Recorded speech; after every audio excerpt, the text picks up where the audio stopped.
welcome back to PA Chalk Up. I'm your host Manny, and today we have Sean Swetnam again. We have previously recorded; those will be sort of clipped and YouTube. Um, there was something that happened with the audio, but Sean was nice enough to come back on and run us through the program at UCLA again.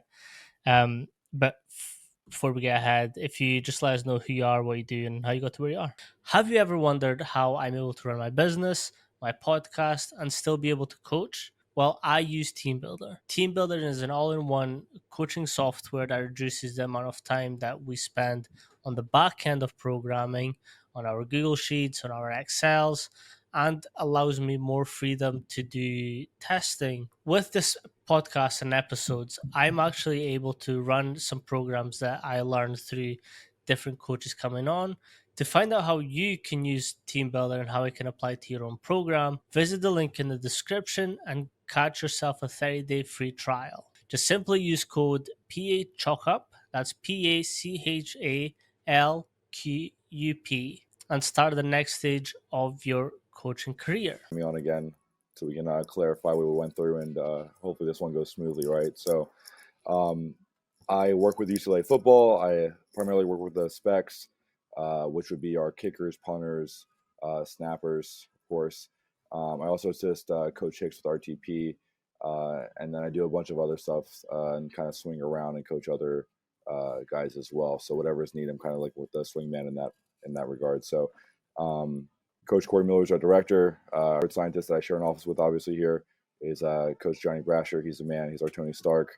And Coach Tesso is our associate that came aboard the last couple months. He's been terrific. So I'm really happy to be here and really excited to go over everything again. Perfect. I do want to start the team. It's something that we didn't highlight that much of, and I kind of want to touch on a little bit more because the best programs I found, and I've spoke with like the UF, a number of different departments there, and like their team runs so smoothly because everyone's so connected to each other and they're so willing to share what's going on. I kind of know a little bit of the background on what happens player wise, but if you talk about like the skills and how that education is so important for you and so far. Yeah, the integration is huge for us. It's the biggest component in driving what we have for our culture, our Drake culture, which is one of the biggest things is just clarity and driving everything. So whether that's the same tools everyone uses, right? So like team, depending on what's going on with their VBT or how they collect their values and outputs, we use Vauld, their whole suite with the force frame, force decks, as well as the dynamometer and the NordBoard, of course. All of that stuff is aggregated right now into our AMS. We use Power BI as well as Smartabase, and we're looking into integrating it, Coach Brasher, of course, into just one hub, one central location that the guys have access to, of course. So they can go on their phone, they can see what they did that day, what their player load was on Catapult, their top speed. We mentioned there are heat checks and things of that nature, and where they're at in regards to making sure that they're on the basis for the whole week, so that when practice comes, now that we're in spring ball and our Friday night lights and then our showcase comes out, they're ready to go, and they're ready when they put their full pads on that, it's go time. So one of the skills that we have in particular is setting everything up throughout the week, where we have our lifts as well as our testing protocols built into the lifts set up through the week. So everyone knows what's going on. Everyone knows that as soon as we're done, they take their pads off, they put their shoes on, after they take their cleats off and their spats and their ankle tape. They come in on Monday and they do their NordBoard testing.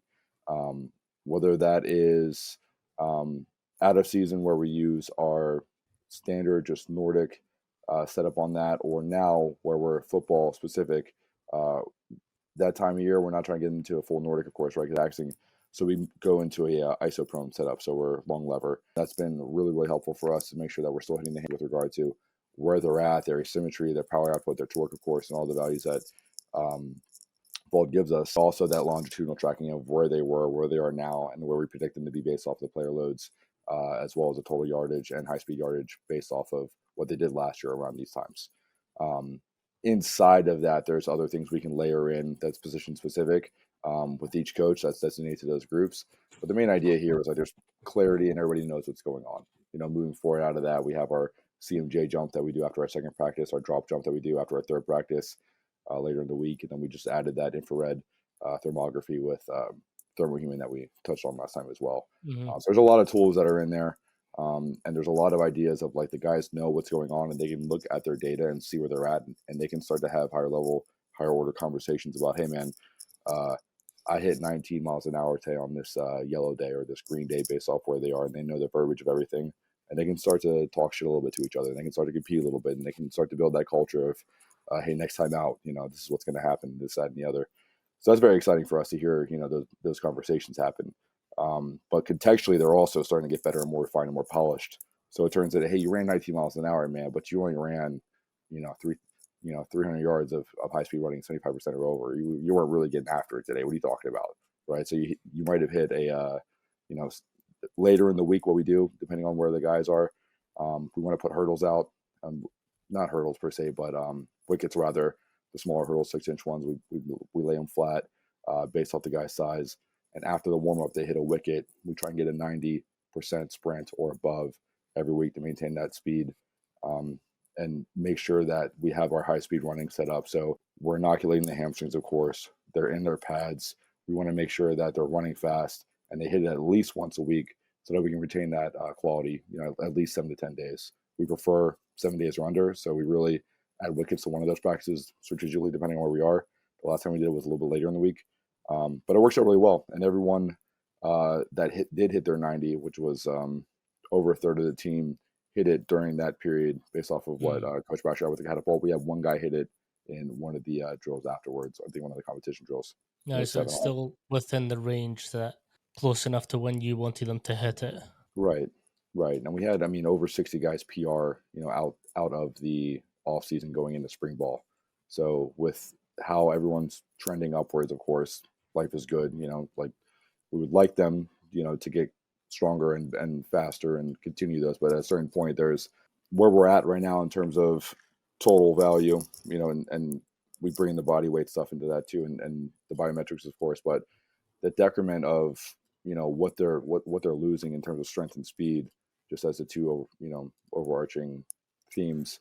We want that decrement to be very slow and gradual and controlled, as opposed to making it something that is steep and really really lost quickly. So that helps us with our physicality when we're trying to practice and we're learning tackling and relearning a lot of those values as well.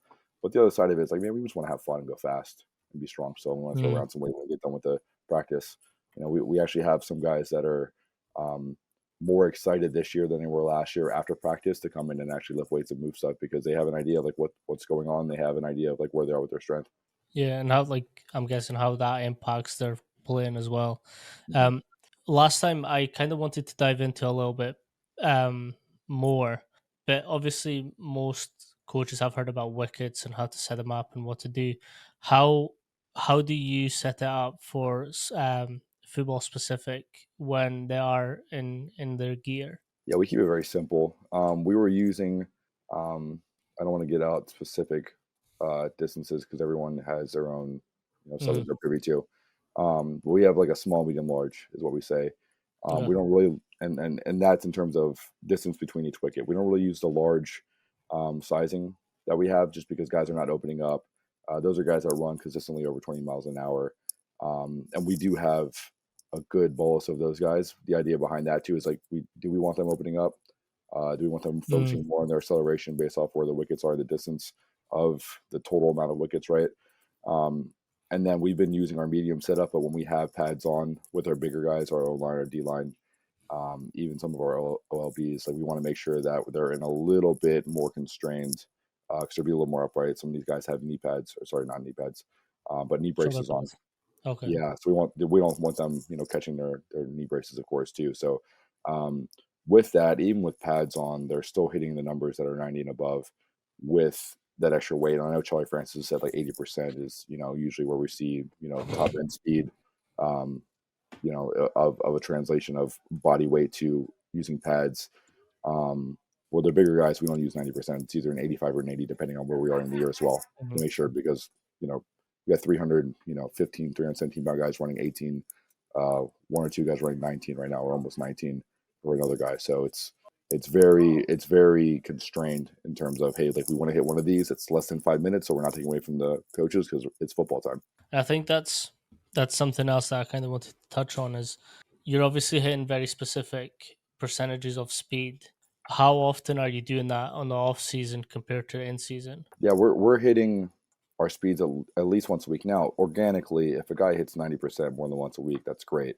Contextually, based off of where they were, their yardage, like I mentioned before, their high speed running yardage as well, like player load and what their position specific is. Like we want to make sure that we're not overcooking them as well, Mm, right? So during the off season, we're still trying to hit 90 once a week, but it's more prevalent, and we have way more time to spend with our wickets or our just acceleration into trying to build up into a 90. So we give them a long runway for that.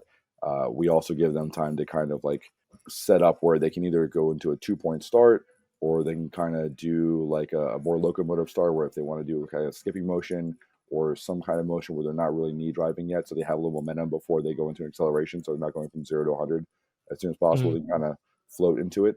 A lot of guys like that, depending on where they're at. A lot of the skill guys like that, and some of the QBs like more of a 2 point start because they're kind of in that stagger position usually. And then our bigs, they like to just race each other because they're just those kind of guys, right? yeah, just gritty. Yeah. Yeah. Um, with something that you touched on before, and it's that exposure to Nordics. Obviously, the the full Nordic is more. Um, there's more DOMs involved with it. Is that something that you strongly consider when you start moving into that in season and the sort of reducing the range or the intensity of them to make sure that they're still getting that stimulus, but not detrimental enough that they'll have DOMs for the next sessions coming up or games. Yeah, we would layer in the off season our Nordic, our short lever position into more partner assisted Nordics, Mm, where they're holding on to the ankles, of course, and going. I mean, you can call it a Russian. Back when I was training in high school, it was a Russian lead. Now it's a Nordic. I don't, it is what it is, right? So, um, the guys hate them, right? Because they feel like their hamstrings are turning into pulled pork, right? And they hmm feel like they're getting shredded, right? And then once they walk away, they feel great, right? But what we're also concerned with is we're pushing heavy prowlers, we're towing more weights. We're going to be utilizing the run rockets now that we have an ample quantity of them moving on in the future. What's not taken into account, I think, in some practices, but we've done a really good job of this, is the strain that it also puts on the calves and the lower limb, not just the hmm hamstrings, just because they're really trying to rip those handles out of the Nord board. And a lot of guys will say, "Hey, man, I'm feeling that in my calves, right?" I'm like, okay, I'm kind of curious about that. Is that something where it feels like it's straining, or is it no? It's just like a little pull. Is that more like an Achilles, or it's like gastroc, or where we at? No, it's just like a tense, like I'm using it, right? So with that in mind, depending on the guy's leverages, where some guys might have longer femurs or shorter femurs or longer fib tips, um, the concern there is like we're also pushing heavy prowlers, which could be and doing heavier sprints mm, in contrast or chain sprints as well. Contrast with free sprints, aka body weight sprints, good old fashioned sprints, right? So that concern is like, hey, let's not put too much on them with that regard. So depending on where we're at in the week, right, and all of these answers are contextually driven, where it depends is always the best answer. Yep. We want to make sure that we're again inoculating the hamstrings, making sure we have plenty of tissue quality, um, but nothing prepares the hamstrings for sprinting and high speed running like the aforementioned high speed running and sprinting. Right. Yep. So if that's the formula, then like, hey, that's where the main thing is the main thing, and let's keep it there, and let's not get too complicated with it. Um, so when we move into more football specific season type stuff like spring ball, going into fall camp, going into the season, of course, especially for guys that are kicking, doing kickoffs, punts, as well as field goals, there's a lot of hamstring involvement, whether that's, depending on if they kick with their right leg, let's say, they're going to plant with their left leg a lot. So there's a lot of like glute med as well as, ankle stability there, depending if they're punting or kicking, as well as just the hamstring on the kicking side that, rips through. And if they're more of a guy like we have with our field goal kicks and our kickoffs who swipes a little bit more across his body, or if it's more linear like our punter, Mm, there's different hamstring, at high speed stuff going on. So we changed that on my end to where the RDLs are kind of out because that heavy hamstring stuff puts a lot of pressure on their back and their pelvis. is almost like Yep. it's similar to like a pitching where there's a lead block leg in pitching, even though they're going down, starting on 10 inches and going down a grade. They're running into this, on a kickoff, or they're taking a few hard steps into it for a field goal or a punt. So there's a lot of build up going and speed going into this one kick that involves maximal limb speed. And although they're not getting into a hip flexing position like they would in a sprint where the knee is up, we switched that where we're going iso prone on the Nord board, so laying flat, 180 parallel with the ground and pulling as hard as they can. And the numbers are pretty similar to what we found with the Nordic, full Nordic position. But what we're getting at is we're going to take away some of that heavier stuff they do, and make it a little more unilateral, where we do some sled walks, some power walks, a la Louis Simmons, at certain weights, at certain times, at certain distances, reverse walks as well, for that knee extension and quad and ankle complex. But a lot of it is also going to be tantrums, whether that's bands or like a Swiss Mm. ball, like one of those bigger, balls. Yeah. There's like 15 names for those, right? So we just call them Swiss balls, Pilates balls, Yeah. or yoga balls, Yeah. right? Swiss balls. A lot Yeah. of people call them physio balls, but it's a Swiss ball. Yeah, and what we're looking for those is a certain amount of reps within a certain amount of time. If I'm getting 30 seconds of work, I want to get about 60 reps, so like 2 a second. That's a longer duration. If I'm working for about 10 seconds, Mhm. I would like to get 25 plus on those. And that's not a crazy amount of kicks when I'm in a short lever position, sitting on a bench and the ball is underneath me and I'm doing my tantrums. But the hamstring activation there is really fantastic for those guys, and they really like it. It is taxing, but once they're done with it, they're not sore. Delayed onset muscle soreness is not an issue with them, but they do feel activated and Mhm. they do feel primed. Um, the one thing I will mention with that is that does not take into account, high speed limb length like sprinting does. It's not even close. They're super slow compared to sprinting, right? Yeah. So that's not something that we use. We're like, hey, we're like, this is going to resemble or mock the speed of sprinting. I make that It's very, more for very. like a pop type deal where they're activating and they're stimulating that Yeah. nerve reaction. Correcto. And a lot of it is just like it makes the guys feel good, right? Yeah. And we can go into the CNS and things of that nature and the use stress of it, but they just feel good doing it. So when they do their jumps the next day, they feel primed still and they feel pretty good going into the next week. To the point where we would like to set something up, me thinking competition wise of what the guys are doing and leaning into more of that kind of activation and movement quality stuff to prep the tissue and get their central nervous system, get as many birds with one stone as we can going into competition. And I think as well, when people are talking about like tantrums and all that stuff, some people are like, yeah, that's fluff, it's hoo ha. But like, if it makes the athletes feel good, There's so some what? coordination, yeah, exactly, and there's some coordination involved with it that I think it's important. No, I agree. And Being able to I fire, always get, yeah, I always get stuck with that. Um, Coaches hate a lot of things because they're focused on their minutia, and it's like, let's be generalists. Let's fucking yeah. throw everything at the wall, see if it works. If it works, it works. If it doesn't, there's Mhm. plenty of other things we can do. Right. It's not everyone's wrong and I'm right. And watch this. The other thing that Mm, we switched up is going into more banded pitch shark work, belt squat work, like very, mm, very, very heavy bands, like majority of the weight banded, to get more of a faster eccentric and less reversal mm. time for them. The bands, What of course, exercises do you usually focus on that? just a bilateral, just a Okay. squat, and that'll eventually translate into a speed squat where they're doing something like it Mm, would resemble a pin squat. One, because of the curvature of their backs when they're kicking and how much compression they already have when they're doing multiple kicks and sessions of those per week. I don't really want to put a barbell on their back or even anteriorly or overhead. Overhead, it just doesn't load them correctly, even though we did um, a lot of snatch grip work and behind the neck presses and push presses and things of that nature in the off season. But the bands will pull on that belt, so it's highly uncomfortable for them, and there's a little bit of duress within their mental when mm, they're doing 4 or 5 squats for speed, and we can put the VBT with our gym aware that we have on there as well. But the one thing they notice, like, hey man, this is like really, really pulling on my hips. It's really comfortable. I'm like, great, life is uncomfortable.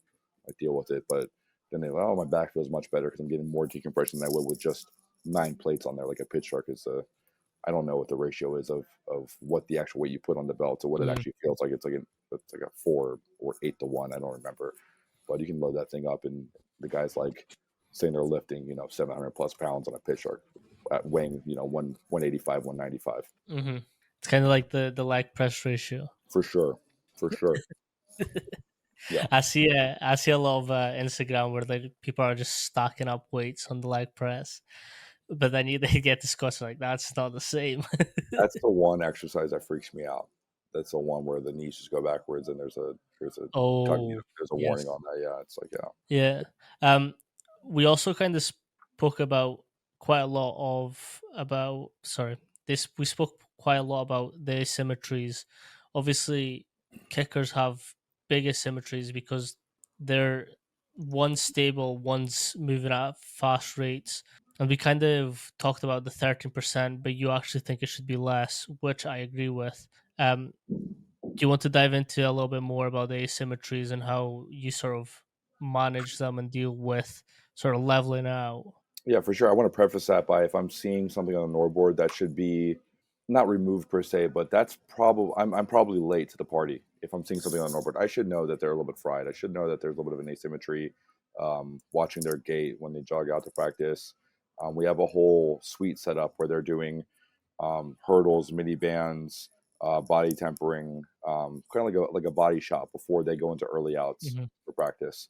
So concerning that, I should have an idea or a pulse of where they're already at. So when I see that, and then I watch them kick, and I'm looking at with our snappers ops time, and I'm looking at hang time for our kickers and placement of those kicks and things of that nature. I should already have an inkling or an idea of like, hey, this Hmm. guy is a little bit off, or something's up, or is it midterms? Is it finals time? Like where are we at with the schedule, right? Um, so when I do see a Nord board, or I do see a CMJ or a drop jump, or any of the other testing that we do, and I see those values, and I can look at where they're at over time and where they have been within similar weeks or similar days of those training schedules, I should know already. Hey, man, this is like there's an asymmetry here. It's this much. You've had this much last time when we were 3 weeks into training camps. That's totally normal. But we made these adjustments looking at the actual programming, and you were fine. And or hey, we want you to be taxed right now. We want your nose to be sniffling a little bit. I love that Cal Deeds quote that I think I mentioned last time of if you're not training your guys hard enough, if they're not a little bit distressed, sniffling in the nose, a little bit of a call for a tickle in their throat, you're not training them hard enough by the end of the semester or quarter. So yeah, the asymmetry is interesting because it's like I should already know that, but I want to know how much now. Now I can actually statistically quantify it, and from there I can have an action plan of is there some cattywampus? Is one hip height higher than the other one? There's a whole response plan based off of what we already have. And we do, again, in terms of skill and layering integration, um, we have interventions based off of those things that the guys know that they need to do. Do I need to hang upside down a la Donnie Thompson um, and reset my hips? Do I need to go down to the training room and actually get some soft tissue work done? Do I need to do some psoas smashing and make sure that I have some good quality in that pelvic bowl? Or am I just a little bit tired and a little bit fried, and I'm just a little bit not neurally able to push into that handle with that ankle that I'm, able to? That's where that match day plus one comes in, or Hmm. the practices that we're getting the scans from the thermohuman, where it's like these are our hot spots. This is where you're at. It makes sense that you're not, this is a little bit cooler, so that looks like that area is more neurologically fatigued based off of like your quad right now is a little more hot, and that temp is clicking and showing us, hey man, that uptick in your temperature based off of your normative scans shows us that you're muscularly fatigued, and you either need to go get your cryotherapy done, you need to do your float tank at our spot that we have, you need to go downstairs. We have all these interventions in this whole chart of like what needs to happen based off of where they're at, and that could even go into we need to program and make sure that we are periodizing how we're recording and utilizing the tools of recovery.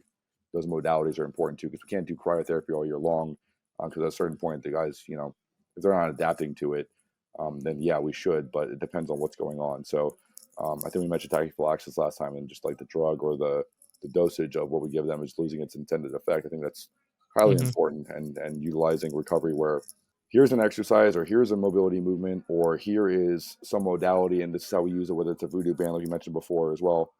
This is what we're doing, this is how you use it, this is the best way to use it for this issue or this derivative malfunction in shape or system. Let's go ahead and layer that now because you're going to need it in about 4 or 5 weeks when we get to our 80-95% going into camp, right? So I can get that on the back end, and they know what's going on, and they know how to do those things, and know how to execute what we're prescribing them. So I don't need to administer it for multiple guys. They already know how to do that, even though they Mm. haven't done it in a couple months, right? So we can layer that plasticity in as well in terms of where they're at, where they need to be, and being able to like retrieve information that they've had before. They might need a reminder, hey, the voodoo band is the blackening that you wrap. Pull it to 150% of stretch or tension, and then wrap it, and then pull it, and they know how to do it. One thing that I found really interesting about our last conversation was because you do consider a lot of the player load and some side effects from the workouts, different parts of the team have touch points with your athletes. So, say someone's injured, or someone's feeling tight, or someone scored, whatever it may be on their player load, if they're green, blue, red, whatever it is, you've got different sort of pieces that touch base, even academics wise. Can you sort of run that through of how that works and how that system is sort of been set up? Yeah, I mean the first window of opportunity is when they come in, they weigh in for their body weight. So we track that, and every practice day we're also going to do their hydration testing. We have ranges for hydrated, minimally dehydrated, severely dehydrated, and just overboard like red flags, intervention, to the max. Um, if anything pops up, like our heat check that I mentioned before as well, um, to just run over that really quick, high player loads. Um, just when we see anything that is not run of the mill or normal, when we see outliers, we can contextually look at those, and then we can kind of go back and cross check with their testing for that day after practice. What they had the next day, did they have two practices in a row, which was dissimilar from last week as well? Where were we last year, and where was this guy last year? If we had them, if we didn't have them, it's kind of like who is similar and who has a similar player load, who plays on that side within that position, and was that guy here last year? So we can kind of compare those guys. Is this guy getting as many reps as that guy? This guy's actually getting more. So if we're looking at that from last year, and again, Coach Brasher does a tremendous job of this. And when we have our meetings, our high performance meetings with all of our stakeholders, we go over this is what this guy looks like from last year. This guy's taking more reps. He's a transfer. He's a freshman. So the player load is actually probably higher than this. And this is where we're at, right? So you might get a text from your athletic trainer, from your academic advisor, from your position coach, from the head coach, from our chief of staff, from your strength and conditioning coach, and everyone saying, hey, like you're on the hot list. It says you hit a crazy asymmetry on the Nord board today. Academic advisor might say that and be like, hey, like you're on the hot list. Are you still good for our PLF meeting? Are you still going to be able to make it? Are you getting treatment? Are you going to be 5 minutes late? They check in. The trainer might check in with everybody's talking to everybody at the same time, and all the windows are clean and clear. So we can see and kind of move around what's going on. Everyone in the same building is also super helpful because we don't share our Olympic sports within this building. They have the Acosta, which I spent 2 years in also with baseball and water polo part of this. But we have our athletic trainers, our strength and conditioning, our weight room, as well as our practice fields on the same level. And then our offices with the coaches, admin, and everybody else upstairs as well. So everyone is getting, in touch with everyone. We all eat at the same place. It's like we're in our own little like Olympic village, if you will. It's Mhm. awesome. How has that sort of manifested itself in their athletes' performance? Like having a coaching staff that has everything so clear and concise with each other. Yeah, because everything's so clear and concise, they know that what is happening and what will happen uh, within the transparency window. They know what's going on, so there's no excuses. There's no hiding. There's no corners to kind of blend into. They know based on what's going on. Again, discipline, respect, and enthusiasm. They know they must be disciplined. They must get their sleep. They must hydrate, or they're going to get a text from their coach saying, "Hey, your hydration test was over this number. You're severely dehydrated. You need a drip drop, and I need to see you with two waters in this meeting, one for when you're in the meeting and one right before you go to practice." Right. So there's all kinds of communication. And our coaches are very savvy and aligned with us as well, which has been an awesome experience. So we know that if we're giving them feedback, the coaches are very serious about seeing their guys do awesome as well. So it's a lot of Mm. fun being able to collaborate and team up with them. Some of the guys that are new sometimes or not used to this much collaboration between coaches and stakeholders kind of have a little bit of a rough time for the first, Mhm. little bit, a couple 10 days. There's a little bit of a culture shock if you're coming from high school or a place where the culture wasn't as succinct as it is here. There's they don't get in trouble per se. There's no really bad kids, right? It's more of the guys understand that okay, I'm of age, I'm a man, I need to be able to take care of my own self. I ran this speed yesterday. I need to get better. I lifted this amount of weight. I did this, and all of their stuff is blatantly clear for them. If there's any questions and clarity, um, they know exactly where to go. They can ask Mm. anybody in the room on any level what's going on, and everybody will be plugged in and they'll know. It actually makes it easier for us to integrate guys into the culture that are again transfers or coming freshmen because they understand like, hey, this is what's going on. Go ahead and jump on the bandwagon, go and jump on the party bus, and let's keep it rolling. You've kind of mentioned it a couple times now, but how is the hydration test being done, and what are some advice that you just give off at the back end of that? Yeah, so a lot of it is when the report is given or submitted, we have it next to their body weight for that day. So we have yesterday's body weight, this morning's body weight, as well as a hydration score. And then again, we grade that based off of they're hydrated, they're minimally hydrated. Sorry, they're hydrated, they're minimally dehydrated, they're severely dehydrated, uh, or they're way overboard and they're not living right for that. We also have a note section which includes if there's high particulate matter, whether that's salt or whatever else it is. Again, we're speaking about urine, so I don't want to get too graphic with that, of course.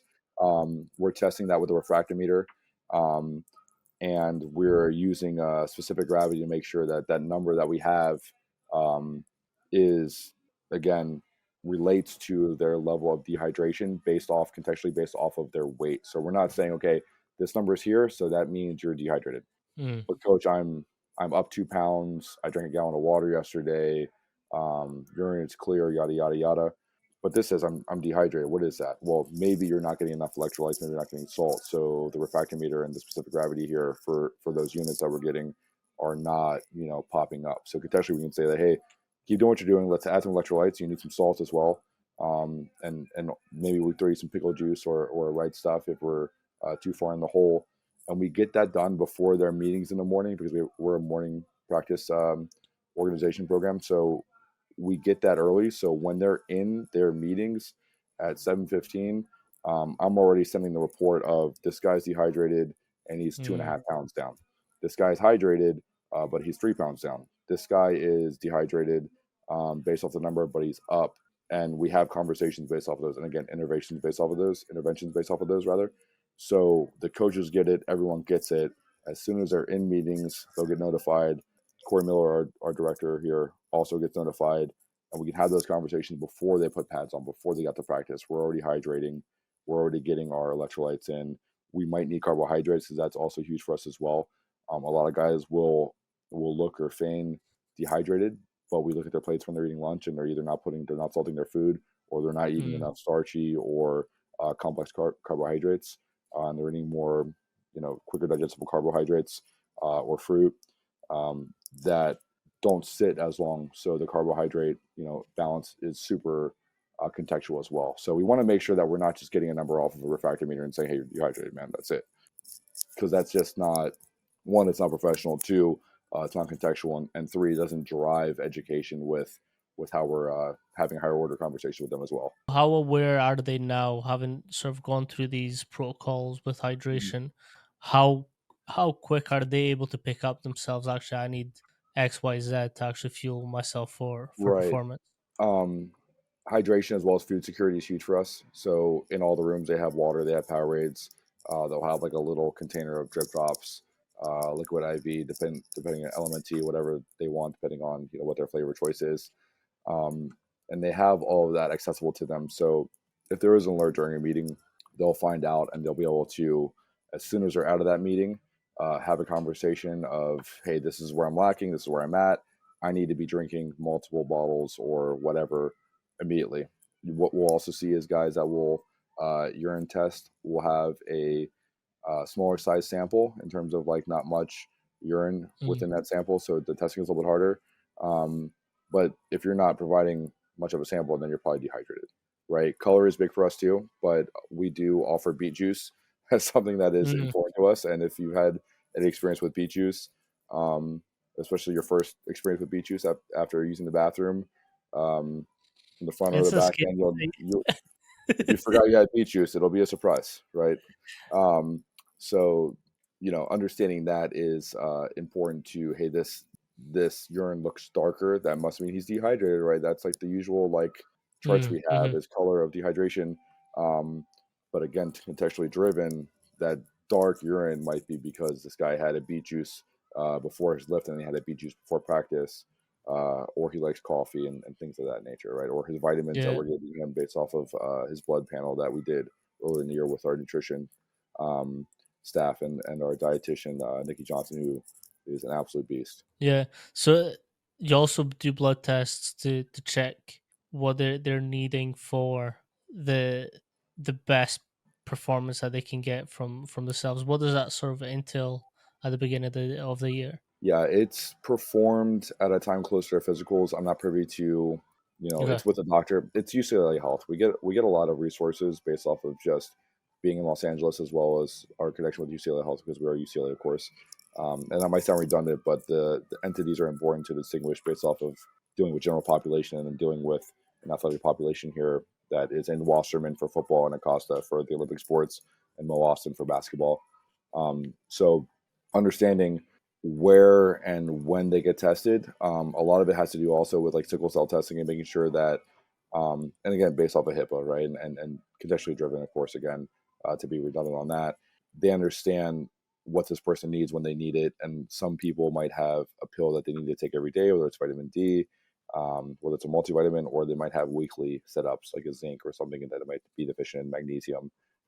So we really want to make sure that we're understanding where they're at that time, and then making sure with their physical and how much they sweat. We're not really testing sweat, but um, where they're at. Like we had a guy last year that was like always sweating like profusely, and we couldn't figure out what was going on in terms of it wasn't the weather.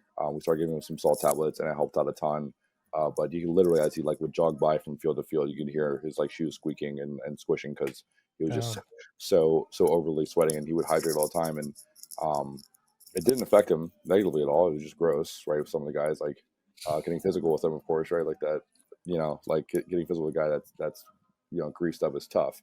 Um, so that being said, that guy needs more TLC when it comes to attention with salt tablets, magnesium, and then the other electrolytes as well. It's not just always water, right? it's interesting you spoke about Beatrice. I kind of touched on the last episode that we did.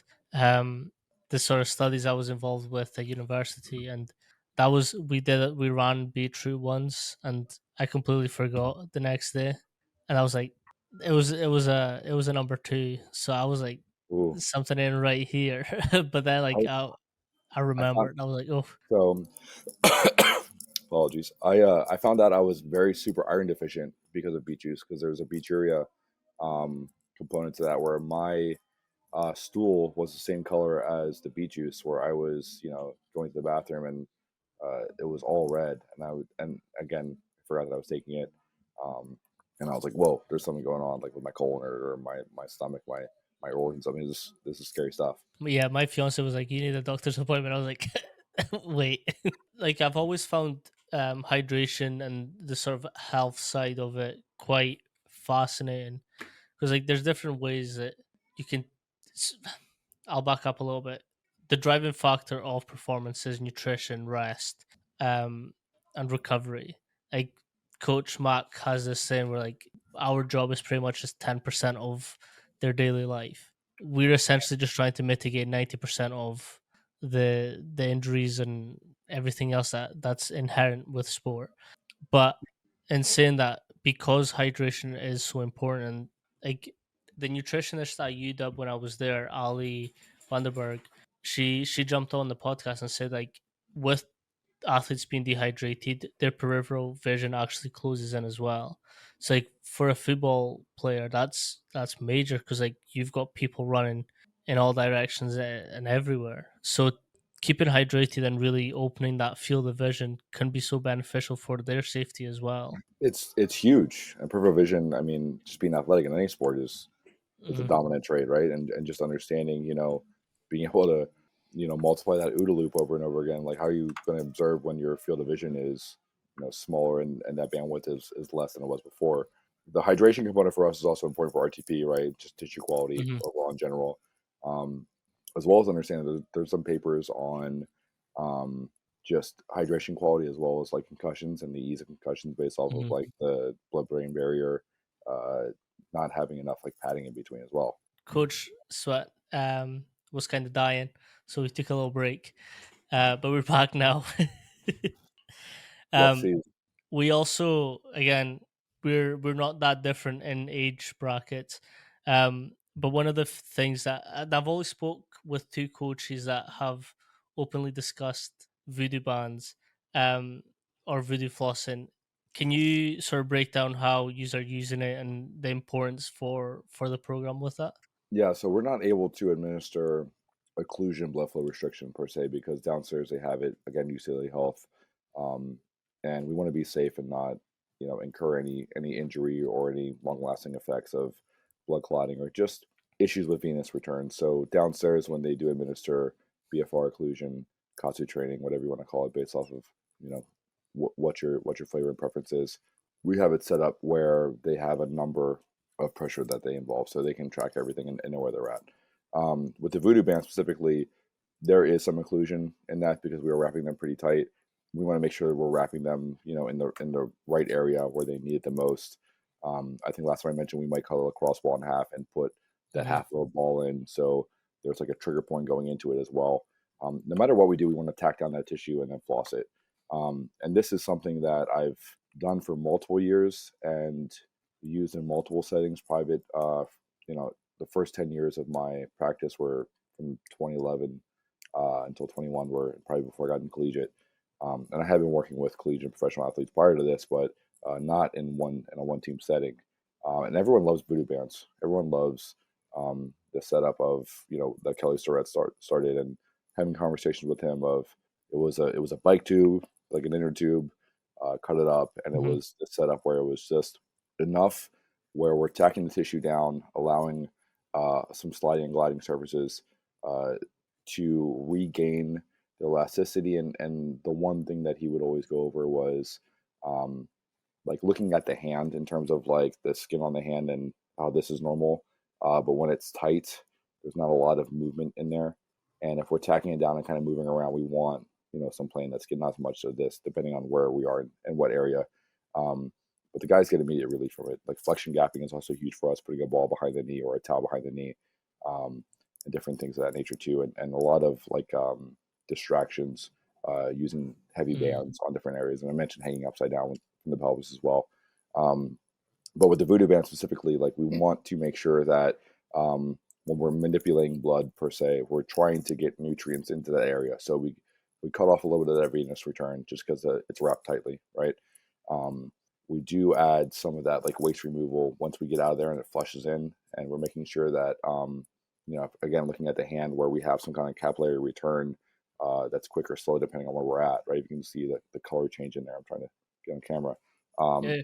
if that return is slow, it's probably time to take that deal off and get it moving around a little bit.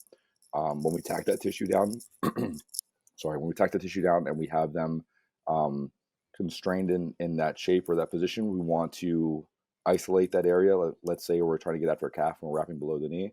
We'll have them move in that area, maybe from the ankle, because there's more mobility there than at the knee. So we kind of isolate that area depending on where they're at. If we wrap the shoulder or a hamstring, we're going to move from the hip. And we want to make sure that not only are we tacking the tissue down, but we're sliding. We take that thing off. They feel this huge blood release going into that area. It's shuttling nutrients into an area that they feel that's affected negatively, but it's also removing waste with that venous return. So it's been great. Everyone really likes it. That's in conjunction with a lot of our isometric exercises that we're using. Again, if you're on the hot list, Coach Tim Hicks that runs our RTP has set up where we do a lot of activation exercises that he's privy to. Um, some just being a hip thrust or a single leg hip thrust, and a lot of different patella specific or knee specific isometrics that he uses as well that are really, really awesome. He crushes it, Hmm. that are in conjunction with those. So, again, movement's important with that and tacking that tissue down, but also understanding like what happens with the blood and what happens with the actual like sliding surface of the tissue and what we're trying to normalize. based off of like the need of the guy. And are we going into a mobility day when we're doing that, or are we going into practice? We might have guys wrapped up with a thinner or thicker band depending on the area as well. Mm. That's quite interesting. I've never sort of heard anything more than like your normal contraction exercises mixed in with the voodoo flossing. Mhm. That's quite interesting. Yeah, we want to have a whole suite of things that we can affect, cause positive effects with our guys, as opposed to just having one tool and then just like trying to Mm. see, our Coach Miller comes up or uses this analogy where you have an anvil and you have a blacksmith and he's making a sword or he's making something, some coat of armor, whatever, and he has his sledge or his hammer and he's hitting the sword in the same spot with multiple different strokes based off of what they need. That's where we'd like to stay within that mode, as opposed to just having one point and only one type of hammering swing over and Mm. over again. Right? If that's a blunt enough analogy. I mean, yeah, that makes sense. And I think it's like being or dating to explore a little bit further than the usual the usual movements. And I think that's a question that I've been really liking to ask coaches, like within your own personal workouts. Again, I don't know what yous are like, but I always try, like if it works with me, I'll always try and trickle it in with my athletes to see like how they respond to it. So like for you, how important is it to keep active and sort of do your workouts, explore little different principles, and then sort of trickle them into your own programs? I'm kind of halfway laughing because we have like a kangaroo court slash fine set up for multiple different infractions that our strength staff might have that Coach Miller brought from the Carolina Panthers. Where if we're a little bit moody or something, we get a spicy fine or a caliente fine. If we don't train, like specifically train, not just get a pump, right? If we don't train for 2 days, that's a fine. Elevators are fines. I'm kind of laughing about that. But in terms of my training, um, I'm not an athlete anymore. So a lot of the stuff that I do is not conducive to a lot of what the guys are doing. And there might be some special exercises that I use. And within our program, with our strength department, our football performance specific department, we want to make sure that we have our movements like our cleans, or even being, reductionists, our hip hinges, our squats, our horizontal and vertical pulls, or horizontal and vertical presses.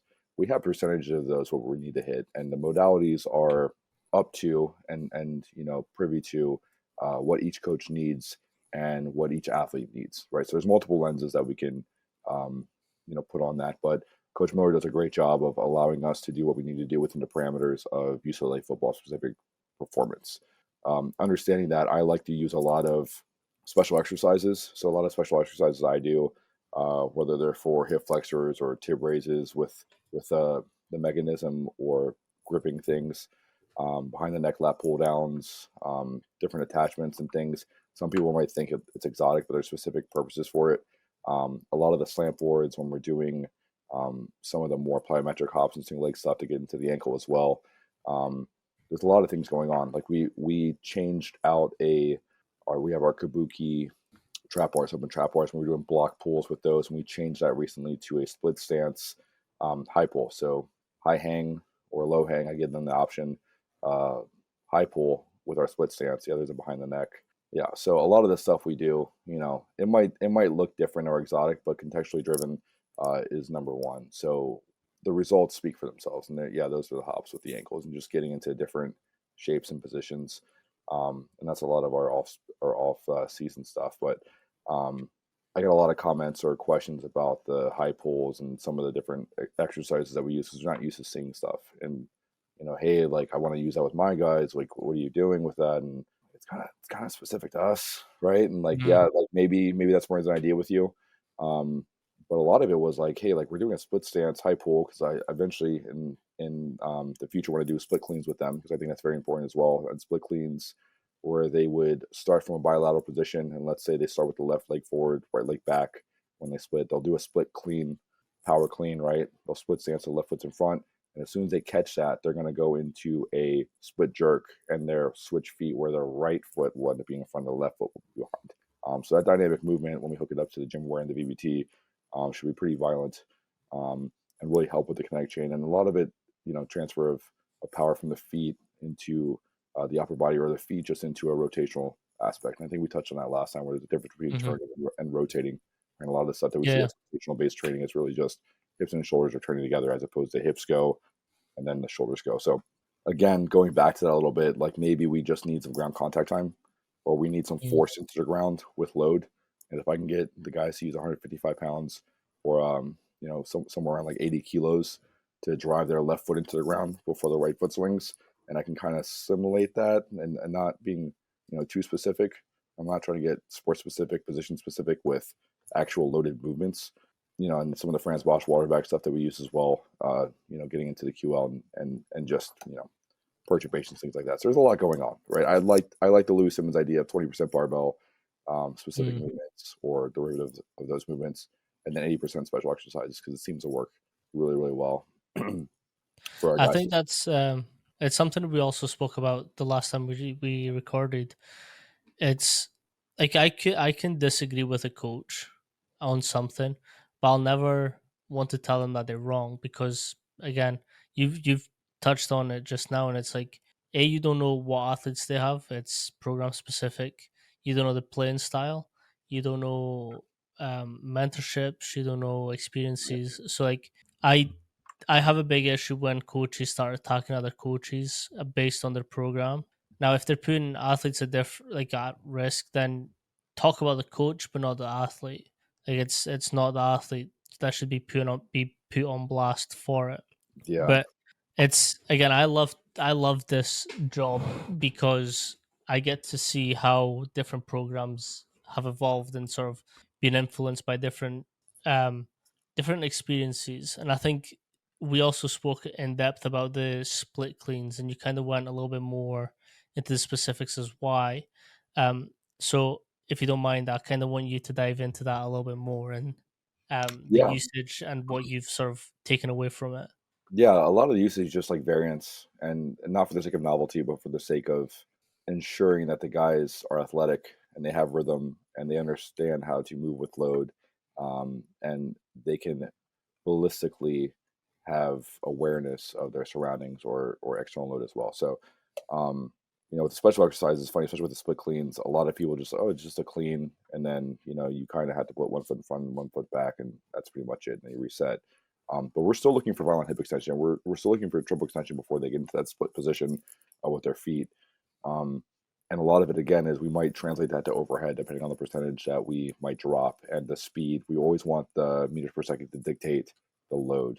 But if we can, depending on where we're at, and again, movement dependent and mean velocity dependent, if we can kind of get a percentage range of where they should be, that's super helpful. But again, the speed's always going to dictate where we're at. So one of the things that's important too is like all the stuff that we do, like even the AEL jumps, like the accentuated eccentric lowering jumps with the chains, because I don't like dumbbells rolling around or kettlebells being weird on the jump mat. Um, when we go heavy with our loads, Mm. with our barbell stuff, we'll do heavier um, chain loads on those, and then we'll drop them down. If each chain is about 18 to 20 pounds, we'll start out with 3 chains, and then if we go lighter one day, it'll be 2 chains, and if we go moderate, um, we'll mix in and dabble in between. So, and it's funny too. Like I like to post a lot of stuff, and I get questions, or I get different things, and people will steal the exercise and bastardize it in a certain way, and um, I like to give credit where credit due, and I don't want credit, but at a certain point, you see things, and guys are using exercises incorrectly with youth kids or with pro Mm. guys. I'm just like, oh, that's interesting. And um, one thing that I was joking around with is like, it's morphic resonance is morphic resonance is this term when um, and there's been studies on rats and stuff where they put them in a maze, and they eventually, this group of rats finds a cheese within this maze in New York, and then the same maze is set up in Tokyo, and the rats figure it out quicker than these rats, or they know what's going on, and then they change this and that changes, and there's some kind of morphic, there's resonance, there's connection between whatever that hive mind is. And I don't know how to explain that. They're still trying to figure that out, whatever. And that's a little bit woo woo out there, but um, in regards to that, it's funny because in 2002 there was Are you familiar with like Napster and LimeWire and the Pirate Bay? Yeah, Did we talk yeah, about this last time? yeah. We spoke about it. I was a big fan of LimeWire. We were all pirates back in the day, ripping and burning CDs. And when you burn a CD, it has lines, and you write on what the name of the album is and who the artist was, and they're clear cases that you can set up. In 2002, System of a Down came out with this album called Steal This Album, and I always joke and put like a little picture at the bottom, like, hey, steal this album, like steal this exercise. Hmm. I don't care anymore. Just do what you want to do, and it's fun. And I like seeing other people try new things, and um, it's fun, right? But going back to what kind of exercise and things I do, I might take some of those exercises and use them for myself. Um, I think a lot of the times, and this is another funny media poll. It's like, are you familiar with Star Wars? And I've not watched it, but I will. yeah, I'm familiar with some of the references. yeah. So like, I don't train like my athletes, right? I also played a different sport, but we're the same species. There's running involved, there's pulling and pushing and exertion, compression, um, and it's funny thinking about like a lot of coaches that I've heard, and they're not virtue signaling. They're just talking how they live. Is I want to make sure that the athletes know that I can do what they do, or I've done what they did, or I'll clean and I'll jerk and I'll sprint the same way that they do. And that's awesome, and I really appreciate the setup with the coaches. But I'm more of like the coach now, where it's like, man, I'm just trying to like keep some elasticity and just keep moving and keep some tissue on me. And um, going back to the Star Wars reference, it's like when Yoda's walking around with his cane, right? And then all of a sudden he pulls out a lightsaber. He's doing flips all over the damn screen, and it's like this, like, what is going on right now? It's more of that, or Yep. like the other guy who's like on the opposite side of the spectrum with the Force is the Darth Sidious. He apparently hates using lightsabers, so he uses like Force lightning, and he just doesn't like lightsabers at all. He just won't. He refuses to use them. He's too good for lightsabers, right? I'm not saying I'm too good for cleans and jerks and sprinting, right? But there's a certain amount of like, je ne sais quoi involved with, it is what it is, and this is how I'm training, and this is fun for me, and these are my leverages, and that's what I'm really good at. I'm really good at squatting with my heels almost touching, and deadlifting with my feet really wide apart, and I have an interesting way of setting up my hands for bench pressing, and those are things I do. And I've had a torn labrum and a dislocated collarbone, so I don't really clean that much because it's not great, and It my sucks. shoulders are Yeah. congenitally lax, so I don't have a stop sign when I'm snatching. But I do like moving things explosively and moving around and jumping still. So, um, it is what it is. It's fun. Yeah, I also think it's important to train how you like to train. Like I do like to train athletically, but I will also throw in a 21 gun salute or um just go pyramid sets for biceps, triceps, like bodybuilding shit, which Yeah. again, it's fun. Like who doesn't want to feel that fucking jacked pump at the end Yeah. of the workout? RTP is a great place just to do bicep curls until your nose bleeds.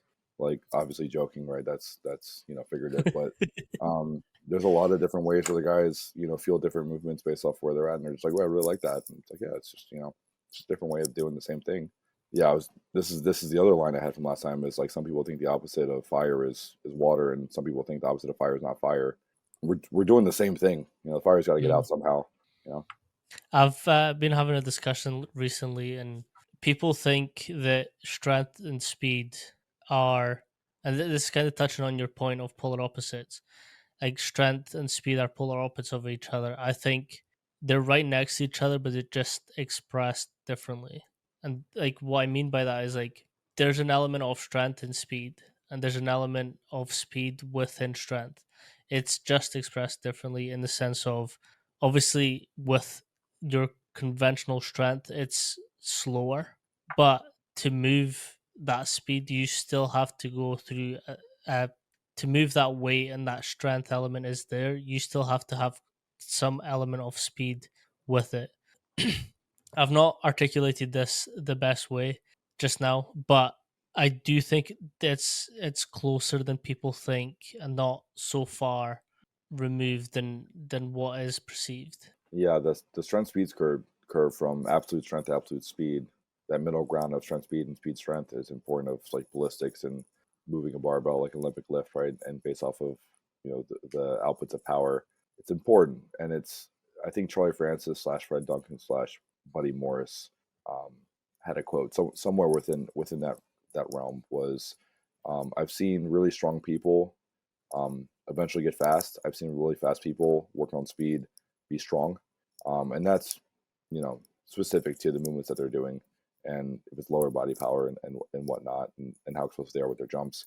Um, but at the end of the day, it's like you need both. Don't you need both? And don't you need like curves are meant to be surfed, and we're not surfing those. Like you can spend certain times in certain areas, um, but like absolute speed, if you do too much of it, you're gonna wreck yourself. Same thing with absolute Strength. strength, right? Yeah. And then the speed, strength, and the dosages are poisonous depending on how much time you spend with them, right? So to make sure that you're doing it correctly, there has to be balance, and there's an approach where you know it's CNS driven too, right? Because it's like Mm.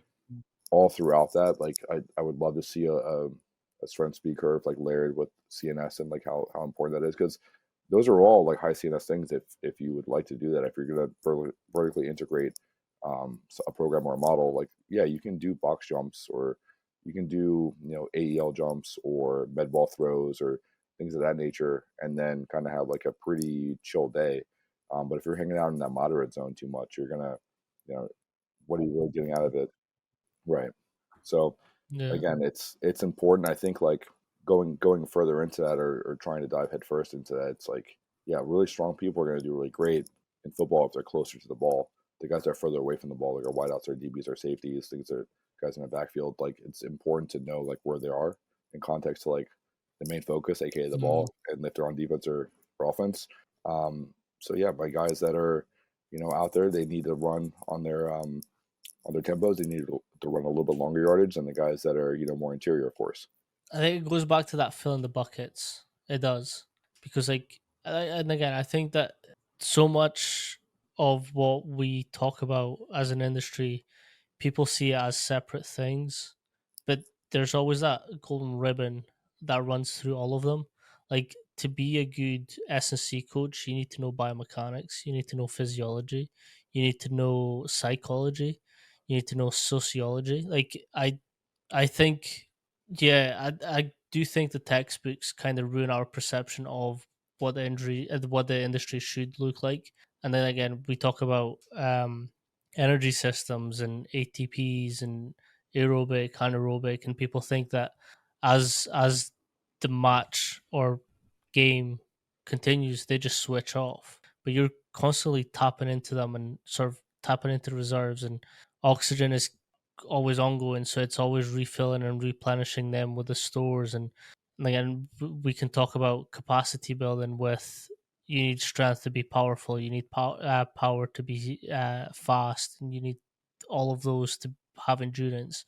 And it's like I don't think that we should focus so much on being perfect at one. I think we need to think like encompass everything and sort of just be generalists with everything that we do. Yeah, I think a concurrent model best suits that. Where, and we talked about the idea of using ATP. Like, do I need to understand the Krebs cycle in total? Like, do I need to understand oxidative components and stress? And I think that's important. And like, it could even go into actin and myosin and sliding filament theories and things of that nature too, where you should know that. And I think one of the when I always joke about this with I spoke at a regional in California last year. For the NSCA. It's like, why did we start the textbook with like microbiology? Like that's Hmm. rough. That's a rough start. Like I understand, Hmm. but can we get into some movement based stuff because the people who are reading this book like want to be able to coach immediately, and then we can get into some energy system stuff, and then we can break up. Like I don't think that the microbiology stuff they start with should be all together. I think it should be kind of staggered through. And um, I'm not the one who writes the book or co-authors it or whatnot. But the idea of like, hey man, like I'm going to be a strength and conditioning coach. I want to work with professional athletes. I want to work with whoever else. Gen Pop doesn't matter. All right, so this is what a cell looks like, Yeah. and this is what a muscle fiber looks like, and this is important. And um, I mean, even going into altitude training and things of that nature, I think it's important. But that's later in the book as well. So Mm. um, I'm the kind of person who, when I decided I needed to get a CSCS, um, I just read the whole book and then I started doing the stuff. So I read it like it was, a novel from, start to Mm. finish, as opposed to like jumping around. And when we have interns that want to get their CSCS, I have like a little model of like, okay, you want to read these chapters first because these are interesting. You want to read these chapters next, and then you want to finish with these because these are going to be the most questions. So you want to finish with those. And I wants to be like that chapter of like microbiology as well as the chapters that involve like plates are 18 inches tall, so you want, if you have windows, to be at least 20-inch minimum off the ground, right? So those components are super important. So I want to learn those last, so it's closer to the test as opposed to stuff that's not as frequently on there based off of all of the questionnaires and stuff and quizzes. So yeah, I think that's important too. It's an idea of how you're learning, what's going on, like how are you learning about learning, Mm. and like you said too, it's um, the concurrent model of training is going to be important, because we're training all capacities, we're training all values. I'm training speed, I'm training aerobic endurance, but we're in season, coach. But and output and stuff, we still need to get some yardage in because Mm. you're going to need to recover, and there's multiple things that we get into, and kind of come those teeth along the lines of can I recover faster based off of my fitness level? Talking about speed and strength and going back to that, excerpt, it's like get on the bike and let me see what your wattage is for X amount of time. Like, are you in shape right now, or are you kind of just coasting right now off of strength and recovering? Um, so the concurrent model is understanding that football is a loaded stressor as well. There's speed involved with Mm. that. You're wearing pads. There's external pressure from guys pushing you, and depending on the position, right? There's hands on you, hand fighting, and things of that nature as well. So I need to understand that there's a lot of strategy and technical mastery that goes into that sport. Um, Position specific, of course. That's the most important thing. And then it's maintaining strength and speed. And then it's tissue quality, maintaining, that tissue so that can potentiate strength and speed up here. So within that tower, or within that model of concurrent, eventually we get into the off season where football is not as important anymore. Strength and speed are at the top. Aerobic fitness kind of gets into that tier, and we can have more of a horizontal plane of where we're actually looking at the qualities. We're never going to go into this setup where, and I mentioned Louis before, but 4 or 5 weeks of Western block training, we're focused on strength, Mm. and 4 or 5 weeks we're working on speed, and then 4 or 5 weeks we're working on fitness. And that first block doesn't translate to that third block because it's too far removed based off of the time and the periodization based off of that. So if anything else, periodization is just a plan, and how we're actually Yep. executing and administering that plan is how we're attempting to provide a stimulus because we want a certain adaptation. If that adaptation is not happening, then I have to start over and backwards plan or reverse engineer where I'm starting and what's going on. So I need to change that stimulus and ensure that that adaptation is happening at the right time, at the right amount, and it's not a fire hose to the guy's face or the Mhm. athlete's face.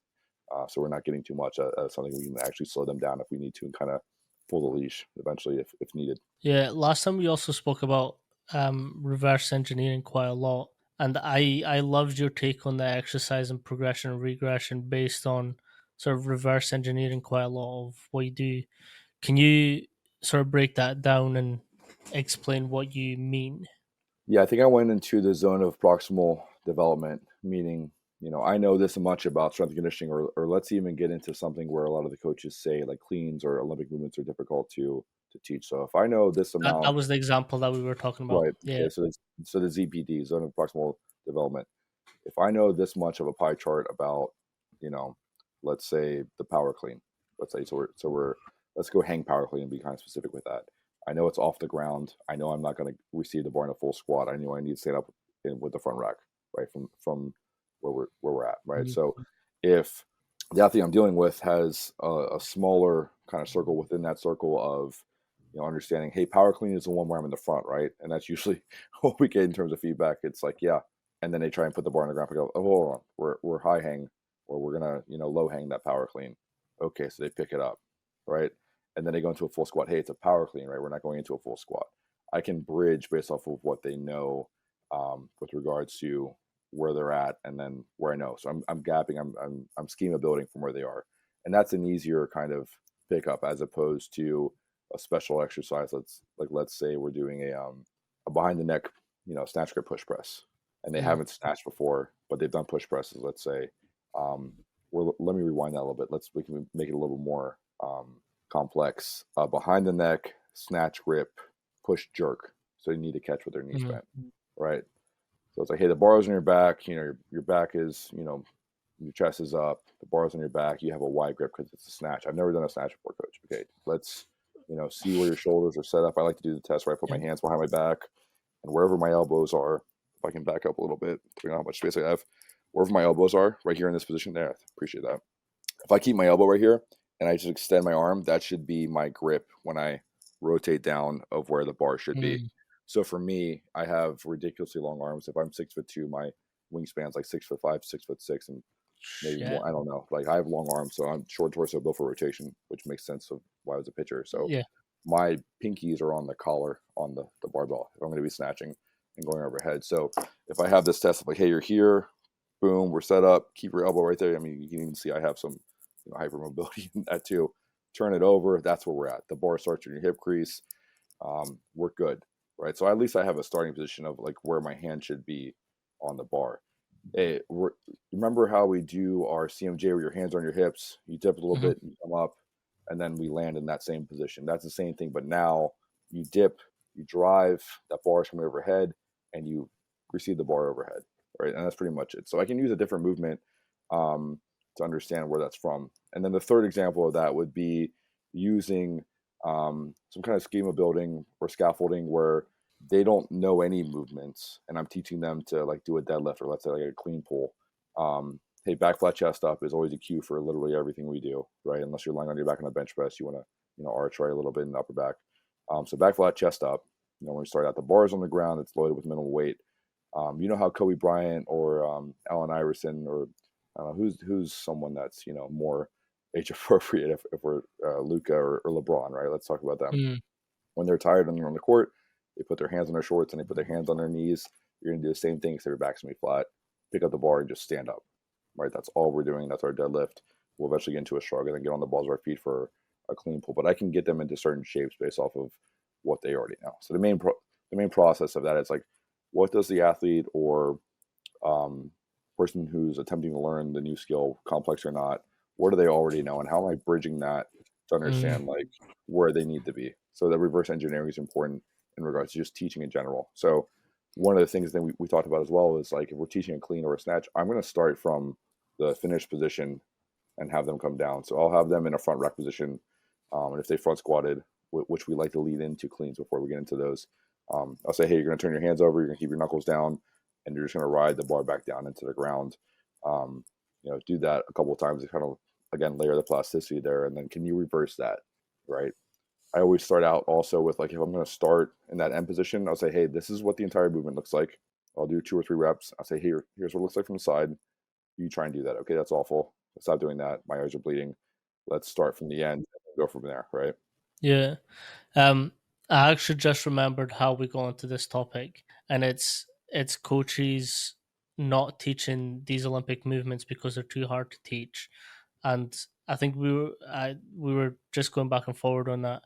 I mean that makes it a lot easier to teach when you are getting more into those complex movements and they're not great movers just now, but you want them to get there. Yeah, I want to qualify that. I don't think I think the Olympic movements are hard to teach. I think they're the second and third most complicated, complex movements to teach outside of running. In the weight room, they're the most Mm, complex. Not because the movements themselves are difficult, because the mobility can be gained to get loaded in those positions. Um, I think what's missed is the explanation that there's a touch and a feel and a nuance mhm, that needs to be felt multiple times over to produce a clean or a snatch that is of quality, that's polished. So understanding that you can get away with some poor cleans at low loads, at low frequencies, and kind of build those in. And that's one of the reasons too that Coach Miller and I really love, and he put this in a program where I was more hesitant too because I haven't used it in a population where a lot of the athletes already know to clean, but he was really forthcoming and shared a lot of information where it's really awesome to do a muscle clean or a muscle mhm, snatch and understand, hey, these are the components. I'm keeping my hip extended, at the top. I'm not, receiving the barbell in this flex position in the yep, hips and yeah, ankles and the depth, right? Um, I'm bastardizing this, movement so that they have contrast for when they do it correctly and it's smoother. So if I can contextually mm, put those together and bridge, like not wrong per se, but not optimal and more what we're looking for, then it's a lot easier for us to pick those up, right? Not getting into like a matrix or a web of too many different movements and special exercises or drop snatches or things of that nature that might have their place in certain times, or certain coaches might like to teach our populations those. But for us, it's a big component of, hey man, let's go ahead and like drill this a couple times, and let's move on. Let's touch it a few times while you're fresh. Let's move on. And then I also like doing a lot of, I mentioned this with programming. We do a buy-in, we do the actual Yeah. training, and we do the cash out, similar to poker. So the buy-in looking more like still lifting, and then that's where the behind the neck lat pull down comes from, or some of the different movements that are, that drive quality, that drive, let's say, activation or movement of, like, let's say like a scap along the rib cage directly with scapula depression, or trying to get into different movements qualities that they need to do before they get into the actual meat and potatoes of the percentage barbell work, right, or the derivative that we've chosen for that day. So they buy in, and they might have a little fatigue. So when we're learning those higher level skill complex movements, they'll understand, hey, like these muscles are tired, so that means I need to be able to shrug, pull. When I shrug, my elbow softens up a little bit, and then I keep my knuckles down, and I can clean, right? So hey, I'm really feeling like my mid traps, my back, my forearms are hot right now. What's going on? So yeah, you need those muscles. So we build awareness with fatigue through those. Mm. Neurologically, when you're tired, or neurologically when the weight feels heavier and you're a little bit taxed for that day, you can default into where you were before, understanding that like you're going to be doing reps when you're tired also, but you need to do them safely, and you need to do them, more polished. And I say polished instead of clean, because I hate saying like the clean needs to be clean, or things of that Yeah. nature. Yeah. Yeah, no, that makes sense. And like I think if done safely, you should expose your athletes to grinding stuff out as well. And that's kind of touching on the muscle cleans or the muscle snatches, where like, again, if done safely, like you kind of want them to still tap into that dark side and that dark zone where they're sort of expressing maximal safely, I mean, but Manny, how many no, times? Yeah, like how many times have you seen somebody pull a power clean that's heavy, and they get up to their neck and they pull it perfect, but then they don't get under it. They just bail out of it. It's like you got to yeah, learn how to strain a little bit, right? You got to get in yeah, there and get nasty sometimes too. A lot of this yeah, stuff is, that's why I joke like, I don't like optimal training because it's too perfect. mm, And it's too much. You need to have a little bit of a rough edge. You need to have them yeah, strain a little bit, and if you can create parameters and movements or exercises or practices where they can strain in a completely safe manner, where there's minimal to zero risk of injury or just weirdness going on, that's great. And one of the things we touched on last time too was like with the water bags. If you do too much of the mm, rotational stuff, or too much volume in any really movement with the water bags, your erectors are destroyed for a week and a half. Like you're just absolute. And if your erectors are sore, like everything is just awful, right? So it's like, why yep, I feel like I'm just not rotating fast? I'm just a little bit slow today, whatever. A lot of the guys are not very in touch with the erectors, even though they'll feel some low back tightness. And it's like, hey, it's because you pulled today. It's not, your back's not hurt. It's not tight. It's your erectors have been taxed. And that's what it feels like, because there's not a lot going on back there in terms of, soft tissue per se. There would be in the front with the yeah. app. No, again, I love exposing hard shit to athletes. It's it just builds the grittiness of sports. Like there's going to be teams that you play and you just want it to end, but it's not ending, and you still need to fight through it. Yeah, I mean, one of the core principles for our strength standards is no excuses. Absolutely zero excuses, right? And like, hey, I'm, a couple guys on jump mat yesterday after a hard practice, or sorry, not jump mat, the vortex rather, doing a drop jump. Hey, my back's a little bit sore. A guy got, helmet ran into my ribs, yada yada. I'm like, cool. Go ahead and weigh in on the four stack. We're gonna go ahead and do a drop jump anyway, right? It's like some of that stuff you kind of have to like the although these are young men, and although they are of age to be adults, they are young, impressionable guys, right? And what happens, and this is one of the best things I learned from Corey Miller this year and last year as well, is the athletes that you come in contact with will start to carry the traits of the strength coaches. So if you're a little more aloof or passe, or if you're a little bit of like, you know, kind of off, or you have low energy, or you're more laissez-faire with how they do things or how they complete reps, and you're not on them, you'll start Mm, to see a little bit of that come up. If you're detail oriented, you're on them, you have high energy, you're having a good time, you're executing everything, you're fluid and dynamic. The guys are a lot more likely to have more fun, but also get a lot out of it as well. That's positive for their performance. So if we're trying to enhance their performance, we want them to be, mean and get after it as well and have the ability to strain and have the ability to try and beat the other guy, beat the shit out of their brains, the guy next to them in a race, or lift more than them. But as soon as they're done with that, they get into the locker room and they can talk a little bit. And they're still guys that are going to go to class and they're Mm-hmm. going to still have fun with each other because they're family, right? So it's just brothers fighting over and over again. And we encourage competition, obviously, and we encourage toughness. Um, but they need to see that out of us as well. When they're Mm-hmm. feeling down and they want to cut things a little bit short, or they want to find um, an avenue of, easy because they're fatigued and tired, and we've purposely driven them there, and we're trying to agitate them a little bit, and we're trying to uh, build some, resoluteness, or we're trying to build some just overall uncanny like grit, like you mentioned. We want to make sure that, hey man, like I'm here to help. Although I'm on you, and I, Mm-hmm. you know, Yeah. I'm and I'm and I'm poking at you and everything. It's because we need you to be tougher, and you're already tough as it is, and you wouldn't be here if you weren't. Um, but do you think the guy across the field from you in red or whatever else color, if we're Ohio State, the pending national championships on November 15th, or we're at USC at the end of the year, or in-town rivals, you think they're going to give a shit about how tired you are right now, or how fatigued you are, or you know the shoes you're wearing, or not the colors you like? Nobody really cares. There's no excuses. It's performance over preference. So that's another one of our out of our 10 tenets. That's another one which is my favorite. It's performance over preference, and that includes, but it's not limited to, um, food, as well as how they're eating. Like what some guys don't like water. Guess what? You will be drinking multiple A ounces of lot of water water. today, and you're gonna have to. Right? That this is the way. And I think again, you need to do hard shit in this industry. Like sports isn't easy. Like if sports were easy, everyone would fucking do it. But like especially at that level where again they're getting closer to that NFL contract, or they're they're wanting to become that next level. They need to learn this now. Eventually they will not be athletes anymore, even if they make it to the next level. They'll have to do something. And the Yeah. span of football in their life is way shorter than before they played football and after. If they put a helmet on when they were 4 years old the first time, and then they, graduate college and they play for a couple years. Let's say they have an insane career and they play for 10 years.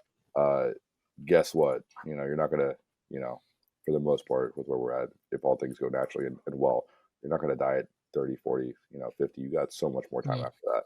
And if you can't, you know, be a civilian, let's say, or if you can't integrate into society or just be a normal person, you're gonna have a very difficult, hard time mhm, outside of it. Especially with, again, going back to all the integration that we have and all the communication of knowing where to be at what time, having a schedule. I struggled with that for a whole year after I stopped playing baseball. After I, didn't pass a physical because I understood and found out what a labrum tear was. I asked the doctor when he told me my labrum was torn, how many weeks off do I need? It's like, no, you need surgery, cat. It's like, okay, well, how long before I come back? About 12 to 14 months, and you might be throwing, 80 to 85% of what you're throwing right now, velocity wise. I'm going to go do something else. And that's how this whole spiel started for the most part. I don't want anybody to have a year of, I'm an athlete and this is what I've been doing for forever. My dad was an athlete. This is my identity. I don't want anybody to mhm. have a horrible experience like that for a whole year of, what am I Yeah, doing? What's the deal here? I'll always give him props. Coach Ray Zingler, he put it best. Like we're building humans. We're not just building athletes. Like we need to make sure that at the end of the day, like they'll turn back in the office and turn the light off, and just make sure that we instill these traits in them so that they can be functioning, well, high functioning members of society as well. Books and ball is another one of our terms that we use, or another one of our phrases where you have to have books and you have to have your grades, or you're not playing ball, and that's how it works. And that's it's up to the university. But then to be devil's advocate, we also say that like when you're playing football, especially, there's so much time on the field and so much time, watching film, that you're a student first and an athlete second, right? And that's like our one of our big jokes of like, hey man, like this is what you signed up for. This is what you want to do. Um, let's make sure you're carrying that out, and here's how we're going to help you. Yeah, that's funny. I like at first I didn't realize what you were doing, but then I was like, ah, okay, okay, I I get you. That's the inside Um, trader of NCAA sports at this time of 2025 season. in Yep. yeah in April. One question I've got, and it's something that I kind of want to get your take on it. You mentioned hypermobility, and I've been talking a lot about.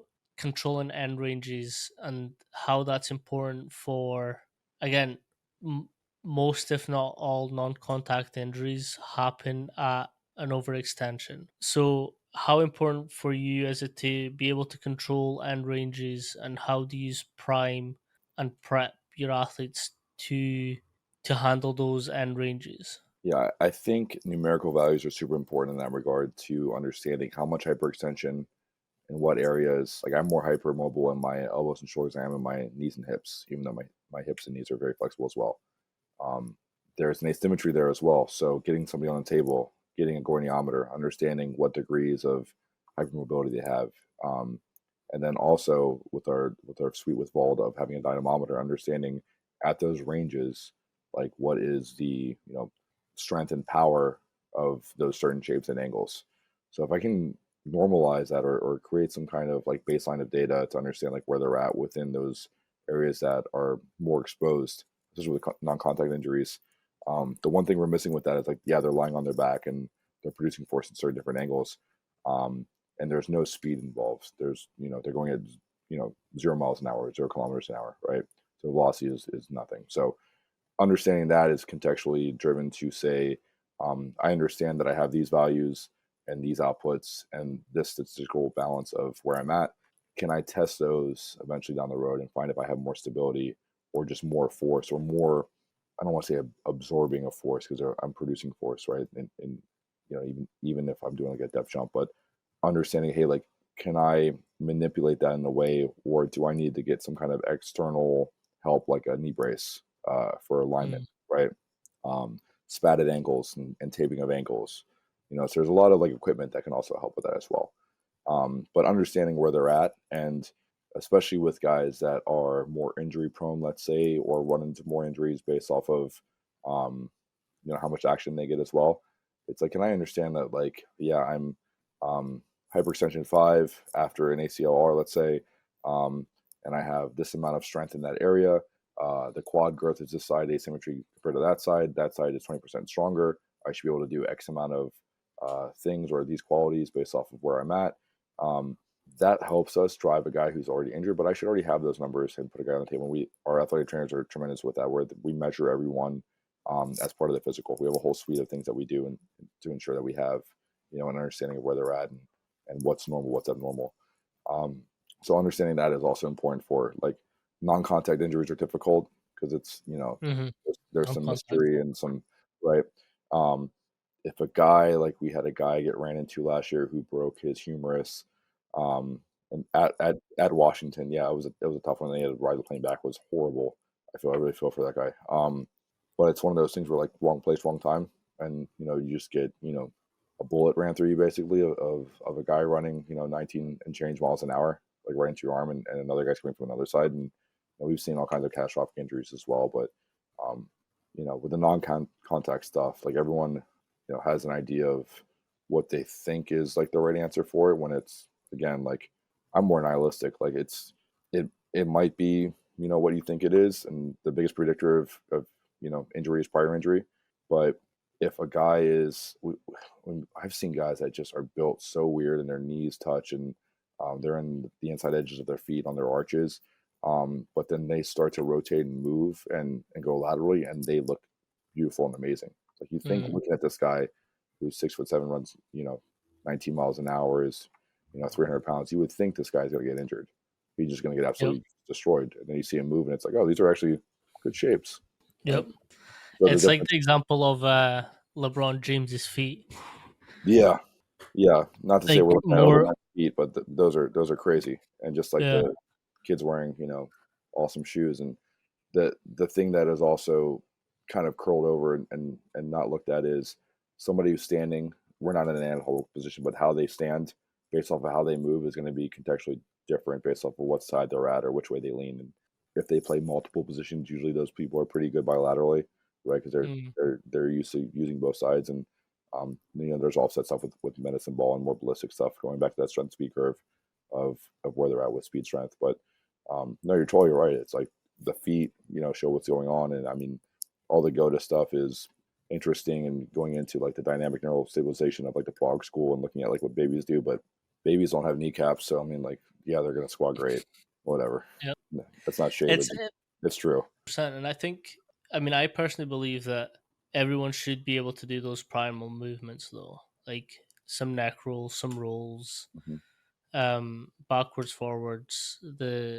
Again, not everyone's going to be able to get into that deep squat position. They should, but I mean, if you've got like a 300 to 400 pound guy, chances are he can't get his legs wide enough to actually sink. Yeah, I've sacrificed hundreds of pounds on a back squat PR within our position group because I'm having them squat, you know, below depth, below hip crease with their kneecap. Sorry, kneecap above hip crease. I'm getting them into not terminal ranges, but pretty damn low, like acid grass for the most part, from their squats, and they're squatting between 315, 355 pounds with our guys, including our snappers. And the comments go, "Why? I've squatted 450 pounds before. I squatted, almost Mm. 500 pounds before for like 2 reps, 3 reps. How come I'm getting weak? No, you're getting stronger in different ranges. This is a completely different movement, right? So, Yep. um, not that I'm, the squat, all the way down to the ground every time for forever. But if we're going to be testing something, I want to make sure that we have at least a standard of, terminal ranges, whether that's flexion or Mhm. extension, to load it Yep. up, right? I mean, strength in all ranges is important too. Like, if we're talking about posterior and hamstring injuries, looking at the hamstrings as sort of having that two insertion points. So, like, knee dominant movement, like at the very bottom, and then dom movement at the very top. Like, having strength throughout that whole muscle, that's going to prevent a lot. Yeah, I And mean, again, it's like surfing that concentric, eccentric, isometrics, sort of really surfing those demands is quite key too. yeah, I don't think I have a sheet close to me of like this week of our training that I showed last time. But I'll have an SL or an LL on different movements, and the LL is long lever, short lever, and especially with the hamstring, which Mhm. is biarticulate, like you mentioned, it's important to make sure like a lot of the movements from our Nordic, the knees in full flexion, and it goes into extension, and the hips are extended the whole time.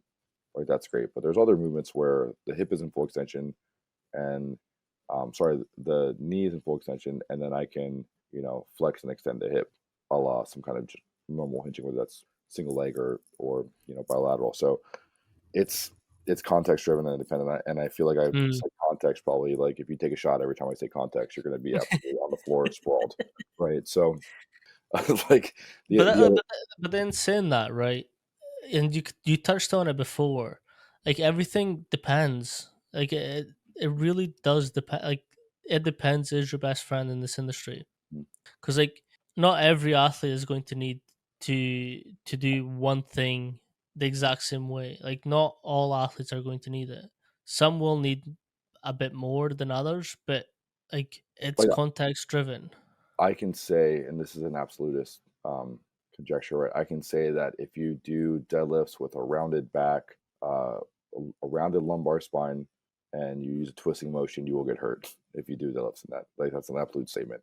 So in terms of injury, there are absolute statements that I think are true. When it comes to enhancing performance, I don't think that you know being an absolutist is you know driven Mhm. in the correct lane. Where it's like if you want to get stronger, you should squat this way. I'm not skinning cats, but apparently I've heard there's like multiple ways of doing that. And to whatever ends there are, it's like let's consider a pitch shark, a single leg squat, and RFE. There's so many ways to do things, and I also mentioned in terms of like hot takes, like planes. I'm not really into like cardinal planes because I think Mhm. there's torsion in different movements. Even if there's a sagittal movement like a sprinting going forward, there's rotation at the arms, right, and in the shoulders and the hips, as well in the spine. And there's different movements there, and that locomotion is important to understand. Like, hey, this movement is sagittal, but like even on a deadlift, like I need to create some kind of torque in the shoulders to Mhm. pack the lats, and um, even my grip with my hands. Like if I turn my hand over for a mixed grip, there's external rotation in there. There's rotation and torsion and different things, and I think it's easier for PTs, right, to say like, hey, this is transverse and this is sagittal and this is moving in these cardinal planes or oblique and whatnot. So I think that's important just for like textbooks and understanding. But when it comes to actual practice of things, like I've seen people in weird shapes jump up Mhm. against the wall and land, or guys, edge rushers get around linemen in really nasty, weird, low shapes and be totally fine. And like that wasn't a very transverse movement. That wasn't very transverse of you, now was it? Like you're just moving for the sake of moving, right? So being Mhm. able to identify and categorize is important, I think, but understanding that you must have these movements, I don't think is as important if you're already using global movement patterns that are, like you said, either primal or just touching a lot of those bases, Mhm. checking all those boxes. It's something I've touched on in a previous episode, and I mean, sports aren't linear. Sports aren't like I you're mean, not just moving. not even chess is linear because the horses move backwards. So being exposing your athletes to diagonals and sort of all different shapes and sizes, like I think that's it's important to like the best example is Pat as what's his name? Yeah, Patrick Mahomes. Patrick Mahomes. And um, just some of the positions that his coach. Now, say what you will about the coach. I know people have mixed feelings on him, but what he does well is expose him to weird movements that he genuinely does get into during the game, and he still darts that fucking ball. Yeah, he's not only a good mover, but just aware and observant of his environment, right? And he orient orientates himself correctly in Yeah. order to like. It's crazy how quickly like his reactions are. But I mean, there was a video of him. And this is again joking, like morphic resonance. Like, there's no way this guy saw us as a baseball team doing um, back bends and stuff off of a wall, going backwards and arching, and then like literally like 2 days later, like there's a video of his guy doing you know, his trainer making him do that kind of stuff too, and he's getting in these really deep postures and really great, awesome ranges. It's like that's more of a resonance. There's no way he's looking at my stuff. But the other side is like, okay, well, is that an affirmation that I'm kind of doing things, at a decent clip here? Um, no, I think the idea of those ranges, those movements are just exploring like creativity as well, where Hmm. it's like if someone's in a system where it's more rigid. It's more, this is the way it is done. This is how you do this. You can get away with that Olympic lifting, I think, because three movements, and two of them are within one attempt. So considering that, and like the idea of like chaos is hyper important, Hmm. and I think that's where we slipped as a profession, whether it's private or within each professional sector, is like guys on Bosu balls upside down holding chains, throwing um, dog toys at each other. It is similar to dog training where what the idea is. It's not really agility. I guess it's change direction. You know where the cones are. There might be a reaction at the end, but a lot of it stuff is like choreography. It's all like Hmm. premeditated stuff. Do I think that stuff is like fun and like cool? I throw a helo stick at you and I say red and you catch the red one and that's cool, right? Yeah. Um, that coming from the guy who had our TVs set up, and we had different videos of balls moving around, and the guys would track the balls of eyes. And one of the main things we were doing with that component, which was kind of inspired by a video of like Cal Dietz holding on to an owl, I think, and moving around, and the head stays still, Hmm. even though he's moving.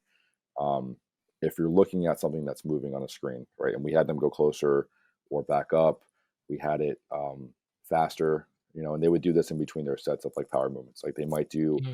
um, a speed deadlift with bands or chains, and then go to the woodway and sprint. And then while they were resting within that 35 to 40 seconds, they would have some kind of Like a cognitive drill. a cognitive constraint drill, right? Because I wasn't like a fan of blaze pods because of how many people we had per Hmm. group. We would have them turn to this side or that side and look and closer, and we would change and adapt things differently too. Um, but we found like if guys are closing one eye and keeping one eye open, like this eye closes a little bit too, so we just cover the eye stays open. And when Hmm. I'm hitting or doing things, even if I'm looking over there, like a batter would be hitting, both eyes are open the same way, even though this eye is more dominant because it's facing where the ball is coming from.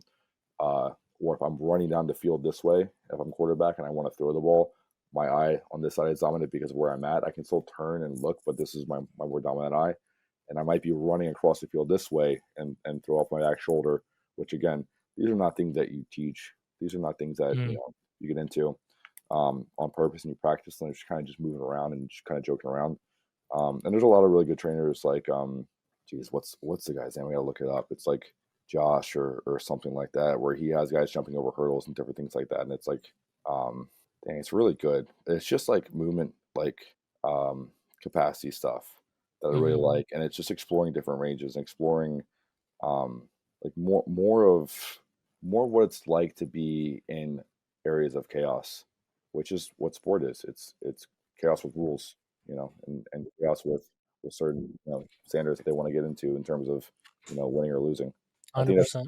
that's one of the other things. I think when people make fun of the WNBA and they show like a bunch of like layups and stuff that are missed and things like that, and not to get political or anything else, but like sometimes like we get into weird movements and we haven't practiced that shot before, so I have to kind of put that shot up, or there's like a time restriction or things of that nature. And I've seen just as bad plays in the NBA, if not worse, right? I mean, I think that's what's so tricky about social media and the ability to just clip anything. If you actually watch an NBA game, they miss a lot too. A huge amount. I think one of the other things that we get kind of involved with regard to issues is the idea of like the picture of triple extension of a defensive player running into a guy that's running, or running into a quarterback and he's destroying this guy. He's triple extended. His toes are barely on the ground. He's at toe off. His arms are wrapped around the guy, and like this is what a power clean or a snatch looks like. Last time I checked, you weren't sprinting into a power clean or a Hmm. snatch, at a diagonal Yeah, level or whatever. But the idea of violent hip extension, getting onto the toes, having some strain, having, malintent, I think those are super important qualities that you can learn from the power clean. But I think that's saying, hey, this is the same shape as that shape. Therefore, one for one, I think that conflation is really dangerous as well. Because again, yeah. unless you sprint up to the bar and pull it off the ground, which sounds, heinous. I know a coach who would try that. Try it. Try it. I most definitely will not, but I know a coach who would. No, I appreciate you so much for coming back on and sort of spending another hour and some change with me. Nice. Um, if you let everyone know where they can sort of get in contact with you and ask some questions if they've got any after the podcast. I think it's Austin Josham that I was mentioning before. Okay. Jochum that I was talking about, that has like a lot of the movement stuff that I really like. He's out there, but that's I wanted to reference that before I got away from it. And the other thing that I forgot a second time was when we do the voodoo bands, we're always wrapping proximally on that limb Hmm. for the blood flow, as opposed to distally based off where we are within that limb. Um, but you can find me at Coach Sweat, super simple, COACH. Sweat is spelled SWET, right? There's no A in there. Um, and I typically am on Instagram only. The only other thing I would use is probably text message or whatever. But I'm not really on Twitter. I have a Twitter, but it's more to look at like high school I'm games the whenever exact you same. coach. So just to make sure we're doing well at home. So yeah, if I'm an open book. I've had people message me and we go on phone calls and we just chop shop and uh, talk a lot. And depending on the time where we are in the season, interns calling back from different places too. So feel free to hit me up on that. Yeah, no, I appreciate you so much. Of course, Um, of course. I'm glad we peace. reconnected and figured this out. I know. It's Yeah, again, we kind of, if I'm being honest, it was the audio was messed up, and I've mentioned this to you, but of course. I don't want to put something out that's not true reflection of what was discussed, and if I'm having to cut huge amounts off to save a video, I would rather just not post it and get the coach back in to sort of do what we just did. Yeah, I appreciate that. I mean, it's your art at the end of the day. If you want to be reductionist about it, it's like this is an art for you and this is fun. And I know you've mentioned that you selfishly get to talk to coaches, right? But you also have to publish this and put it out so that other coaches can, you know, Can take the good nuggets. Yeah. yeah, exactly. So no, man, I No, appreciate you. Thank you so much. peace.